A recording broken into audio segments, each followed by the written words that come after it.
السلام علیکم ورحمۃ اللہ وبرکاتہ۔ 9 کلاس جس طرح ہم سبق پڑھ رہے ہیں حج اکبر، اور حج اکبر کا کچھ حصے ہم نے پڑھے ہیں، اور وہ مٹائی جو انا جو دایا ہے وہ لینے گئی تھی کہ میں نصیر کی، اور واپس اس کے دل نے کہا کہ واپس جاؤ، وہ واپس لوٹ کے آئی۔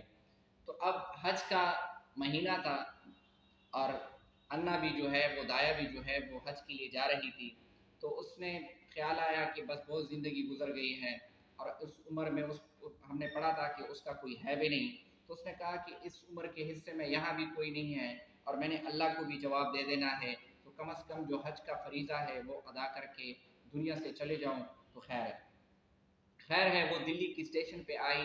اس زمانے میں ریل کے ذریعے جو ہے وہ ہوائی جہاز نہیں تھے، تو ریل کے ذریعے لوگ حج کیا کرتے تھے، یا پیدل، یا مطلب گھوڑے سواری جس کے ذریعے، لیکن جہاز کے ذریعے نہیں۔ تو ریل کے ذریعے وہ حج کے لیے نکلی، اور وہ گھر سے رخصت ہوئی، سامان لیا، گرمی کا موسم تھا، اس کا کلیجہ نکل رہا تھا، وہ گاڑی میں بیٹھ گئی۔ اس کے دل نے کہا کہ یا اللہ، اب اس گرمی کا برا حال ہے کہ وہ اب جلدی سے ٹرین روانہ ہو جائے اور میں سفر پہ جاؤں۔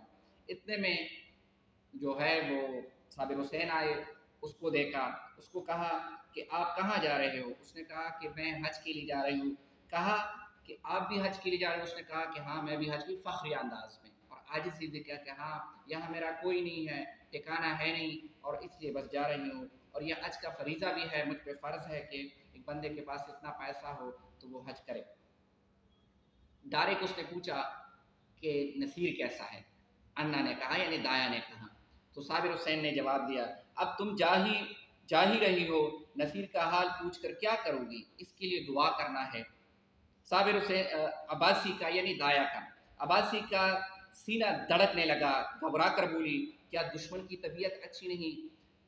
صابر حسین دوبارہ کہہ دیتے ہیں، اس کی طبیعت تب سے خراب ہے جب سے آپ یہاں سے گئی ہو، اور جب سے آپ گھر چھوڑ کے گئی ہو، وہ ایک ہی رٹ لگا رکھا ہے کہ انا انا، اور اس کے دن رات جو ہے وہ آپ کی ضد آپ کے پیچھے رو رہا ہے، اور جب سے آپ گئی ہو اس کو بخار، کھانسی اور بخار میں مبتلا ہے، اور جتنی بھی ڈاکٹرز ہیں، جتنی بھی حکیم ہے، ساری دوائیاں اس پہ بیکار ہے، کوئی دوا اس پہ اثر نہیں کرتی۔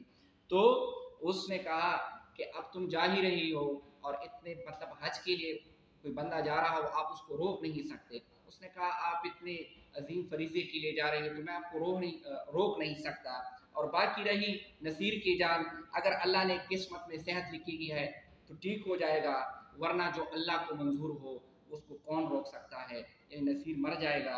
اور یہاں پر قصہ تھوڑا سا باقی رہ جاتا ہے، انشاءاللہ نیکسٹ ویڈیو میں ہم ختم کریں گے۔ تب تک کے لیے آپ اپنا خیال رکھیں، فی امان اللہ۔